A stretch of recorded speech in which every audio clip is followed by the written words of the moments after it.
ಬೇಕು ಶಾಂತಿಯ ಪಡೆಯುವೆವು ಕಬೀರ ಶಾಂತಿಯ ಪಡೆಯುವೆವು. ನೋಡ್ರಿ ಅವರು ಹಾಡಿನ ನುಡಿ ಹೀಗಿರಬೇಕು ಅಂದ್ರೆ ಪೂಜ್ಯ ಮಾತಾಜಿಯವರ ಸಂಗೀತದ ಹಾಗೆ ಸುಮಧುರವಾಗಿರಬೇಕು. ನಮಗೆ ಶಾಂತಿ ಸಮಾಧಾನ ಸಿಗುತ್ತದೆ. ಬೇರೆಯವರ ಶಾಂತಿಗೆ ನಮ್ಮ ಶ್ರಮವೂ ಇರಬೇಕು. ನಮ್ಮ ಶ್ರಮ ಇದ್ರೆ ಮಾತ್ರ ನಮಗೆ ಶಾಂತಿ ದೊರಕದಕ್ಕೆ ಸಾಧ್ಯ. ಆಗ ನಮಗೆ ನಾವೇ ಶಾಂತಿ ಪಡೆದುಕೊಳ್ಳಬಹುದು.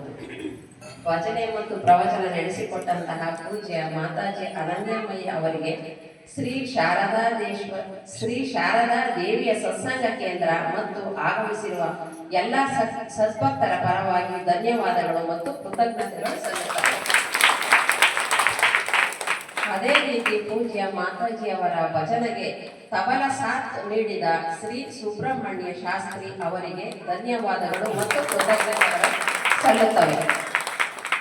ಈಗ ಚಳ್ಳಕೆರೆಯ ಶ್ರೀ ಶಾರದಾಶ್ರಮದ ಅಧ್ಯಕ್ಷರಾದ ಪೂಜ್ಯ ಮಾತಾಜಿ ತ್ಯಾಗಮಯಿ ಅವರಿಗೆ ಭಕ್ತಿಪೂರ್ವಕ ಪ್ರಣಾಮಗಳು. ಪೂಜ್ಯ ಮಾತಾಜಿಯವರು ಆಧುನಿಕ ಬದುಕಿಗೆ ಶ್ರೀ ಮಾತೆ ಶಾರದಾ ದೇವಿಯವರ ಜೀವನ ಸಂದೇಶಗಳ ಪ್ರಸ್ತುತತೆ ಎಂಬ ವಿಷಯವಾಗಿ ಪ್ರವಚನವನ್ನು ನಡೆಸಿಕೊಡಬೇಕಾಗಿ ವಿನಂತಿಸಿಕೊಳ್ಳುತ್ತೇವೆ. ಜೈ ರಾಮಕೃಷ್ಣ.